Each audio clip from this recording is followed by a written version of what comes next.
All right. Hi, everybody. Welcome to our second lecture of the week, in which we're going to talk about inflammation and fever, but mostly on the inflammation side of things. Now, even 3 years ago, I would have been teaching the course with this classic inflammatory response, which every single medical professional in the world has been taught probably for 500 or 600 years. The classic inflammatory response, as taught by Julius Caesar, is calor, tumor, rubor, and dolor. The calor refers to heat. The tumor refers to swelling. The rubor refers to redness. And the dolor is actually pain. So these are collectively the four signs/symptoms of inflammation, and you can see this sort of highlighted in this individual's hand here. Super red, super swollen. I'm sure it hurts a lot, and depending on the intensity of the infection, you may also have quite a lot of heat associated with that. I'll point out, because we're talking about vaccines a lot right now, adjuvants are these additions that people add to vaccines. Of course, vaccines are supposed to be non-infectious, basically variants of the pathogen. And so adjuvants are there because, remember, for something to be infectious, it not only has to replicate, it also has to initiate a host immune response. And adjuvants are things that help non-infectious agents do both of those things. But all adjuvants really are just inflammatory molecules. And the reason I highlight this point is to remind you really that inflammation is actually a response that our body is doing on purpose in order to actually cause some sort of damage to the infectious agent and also cause healing to our body so that future infectious agents can't come in and do damage. But just to sort of highlight the purpose of this slide is that we have our calor, tumor, rubor, and dolor, and this is the way I've taught it for the entirety of my career until I read your textbook the other day. And your textbook says this, says PRISH. Obviously, that's just an acronym to help you remember. I've always remembered it as rubor, calor, tumor, and dolor, but your textbook uses PRISH. So P is for pain, which is due to the release of certain chemicals. We'll talk about molecules like kinins, for example, in a moment. R is for redness, largely because more blood flow is rushing to the area that is damaged or experiencing the infection. Immobility is resulting from the loss of function that happens in severe inflammation. Swelling is referring to the accumulation of fluids in the tissues, like in particular the interstitial fluid. And heat is also caused by more blood flow rushing into the area. Heat, the blood actually carries temperature, high temperatures with it. So inflammation is, again, because we're talking about it this week, it's a non-specific response to tissue damage. And don't forget, damage could refer to infection, cuts, scrapes, any sort of offense to your system. And it's non-specific, which means it's part of the innate immune response, which is why we're talking about it right now. Tissue damage, this idea of tissue damage, can be referring to heat, excess heat, too cold of a heat, chemical damage, ultraviolet light damage, cuts, abrasions, scrapes, the presence of pathogens, etc. It's all of the stressors that we spoke about last week in the class during the objectives. Now, inflammation can be one of two types. One, it can be acute, and two, it can be chronic. Acute inflammation is what we like. It happens quickly. It's beneficial. It actually fixes the problem. It tends to be quite localized. Chronic inflammation is long-lasting. It causes damage to tissues to the point that it can even kill you and causes disease. Rheumatoid arthritis, if you've heard of that before, is an example of chronic inflammation. Crohn's disease, for example, is also an example of chronic inflammation. These are all pretty obviously long-lasting effects, and of course, this is a result of your immune system, your innate immune system, overreacting to things it shouldn't. Allergies is the most obvious example of this, of course. Now, we talk about inflammation, but of course, inflammation has to actually do something other than the rubor, calor, tumor, and dolor. So in terms of functions of inflammation, first and foremost, you really need to consider the dilation and increased permeability of the blood vessels. So what I'd like you to imagine is, okay, you like imagine your arm, you get a cut, and as we've said before, your blood's going to clot near the region, and that's going to prevent bacteria from getting in. That's one of your first lines of defense. This is essentially vasoconstriction. We'll talk about this in more detail in subsequent lectures this week. Blood clotting is going to trigger the release of bradykinin and histamine. These are these two molecules. And in particular, focus on these terms, kinin and histamine. These are what we call mediators. And they cause this idea of vasodilation. So while the initial source of the injury is closing up, the vasculature is actually going to start increasing underneath the surface of the wound. And what you're going to see is, of course, is that by the increasing the blood flow to the wound, this is one, going to cause an increase in the temperature in the area, and two, is also going to increase the redness in the area. So that's describing the increased vasodilation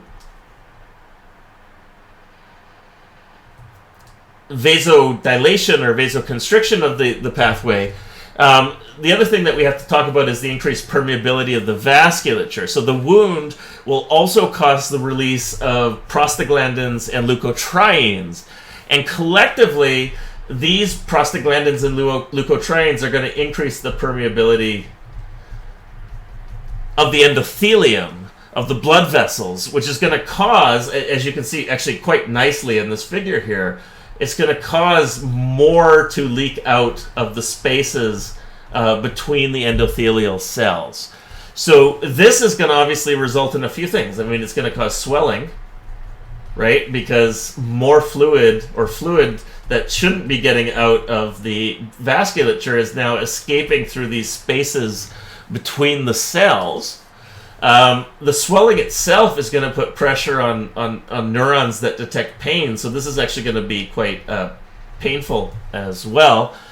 And actually, so both of these are obviously bad reasons, but there is a good reason to do this increased permeability of vasculature, and this is the reason why we do it. And that's what's highlighted in the picture here, is that these monocytes, which you know are eventually going to become macrophages and carry out phagocytosis, they normally can't get out of the blood vessel wall because the cell spaces are too tight. But when you have this prostaglandin and leukotriene effect opening up the spaces between the endothelial cells, well, now, as you can see in this picture right here, the monocytes can squeeze through the interstitial spaces through this process known as diapedesis. And I've also, so now we've highlighted really the key inflammatory chemicals here. We have here the kinins and the histamines, which are going to increase the permeability of, vasodilate the blood vessels. We have the prostaglandins and the leukotrienes, which are going to increase the permeability of the blood vessels. And then, just to make this even more active, if complement, remember we talked about complement in the previous lecture, if complement is active, you get even more prostaglandin leukotriene bradykinin and histamine. So once this has all happened, we now have to deal with the immigration of the phagocytes. So this happens about 1 hour after inflammation starts. And first what you see is that the neutrophils, so again, what we're starting with is like some sort of tissue injury here. And as we saw in the previous slide, the very nature of the injury itself will cause signaling molecules like histamine, bradykinin, leukotrienes, prostaglandins, etc. to be released, resulting in, obviously, part 2 here, in which we get dilation and increased leakiness of blood vessels. So now our white blood cells can start squeezing through the spaces in the endothelium when they couldn't before. In particular, the cells that are able to migrate through are phagocytic cells, like neutrophils. So in this figure here, in yellow, are these phagocytic cells carrying out diapedesis across the endothelium and then moving towards the area in which the infection is occurring. Now, this process, again, requires some sort of chemotaxis, in which there are molecules being sent out at the site of the injury that are somehow chemically attractive to those phagocytic cells, like the neutrophils. And in particular, what neutrophils are attracted to, so if this was a neutrophil right here, it would be attracted to kinins. It would be attracted to prostaglandins. It would be attracted to, actually, I should also mention complement proteins that we talked about before. Prostaglandins are released by damaged cells. The kinins we've already kind of talked about, but they also come from damaged cells, except through inactive precursors from them. And complement we talked about at length and is actually a considerably more complicated process. But the basic idea, in just to summarize the slide, is you get a wound that damages these cells and also introduces bacteria and other microorganisms into the region. The damage to those cells, and also some of the signals that are released by the bacteria themselves, will be released into the surrounding tissues. Now, because damage has taken place, we have produced those inflammatory chemicals that have increased blood flow to this area, have increased the spaces between the endothelial cells of the capillary, and now we can have our white blood cells being able to leak out into the region. And then once they have, they know where to go because of these signaling molecules that have been released by the bacteria and the damaged cells at the wound. Now, this is not an aspect of inflammation, so please don't associate this with inflammation. But oftentimes with inflammation, we talk about fever. Often because, like inflammation, fever gives us negative consequences, even though the objective is to actually heal our body. So fever specifically is defined as an abnormally high body temperature caused by a reset of the hypothalamic thermostat. So basically the set point of the hypothalamic thermostat is set higher than the 36.9 degrees or whatever it happens to be. Now, obviously, fever causes problems. You end up lying in bed and you're not feeling well, and it causes aches and pains. But don't forget, fever is actually your own body's response, and therefore it is actually doing something useful for your body. And I just want to highlight a few of them. One, it makes interferons work better. Remember, so that means more protein or more cells in your body will make antiviral proteins. Two, it inhibits growth of microorganisms. Remember, there was a question last week where we talked about sort of growth conditions or ideal growth conditions for microorganisms. And basically what the conclusion we came to is that what bacteria and other microorganisms want, specifically those that are infecting our body, is to have the same conditions that are in our body: 36.9 degrees Celsius, 7 point whatever pH, a certain level of osmolarity, a certain level of sodium levels, a certain level of iron. These are all the things that a bacterial cell wants, and frankly a human cell wants. That's why they're our pathogen, is because we're competing for the same resources. So the third reason that fever is effective is because it causes all the reactions that we're using to repair our body to speed up, right? You probably remember this from every chemistry class you've ever taken in your life. As you increase the temperature of a reaction, you will increase the speed of a reaction. And so if we're talking about repair reactions, which you're needing to close your body off and prevent any further contamination or exposure to microorganisms, increasing the temperature of your body will actually speed up the reactions that are needed to repair the body. Okay, so that's the end of this lecture on kind of what we call the sort of quasi-negative issues associated with our innate responses. Hopefully you can understand, A, what they're doing to cause these negative body functions, and B, importantly, what they're doing to do what they're intended to do, which is to negate the pathogen infecting you. I want to also just highlight, it maybe as a little exercise, as a practice exercise for you to consider. At the start of this lecture, I introduced the classic inflammatory response as taught to med school students since time immemorial, since Julius Caesar's time. Calor, heat; tumor, swelling; rubor, redness; dolor, pain.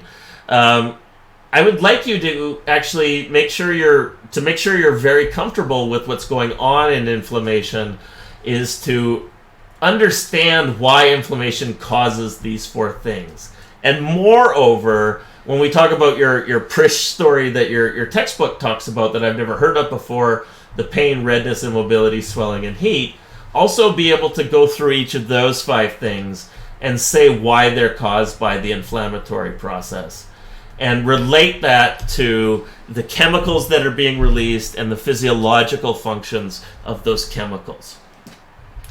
Now, in the next lecture, we're going to talk about another defensive innate response that our body has, which is really the blood clotting process, which in a more broader term we're going to talk about as hemostasis. And I'll see you then.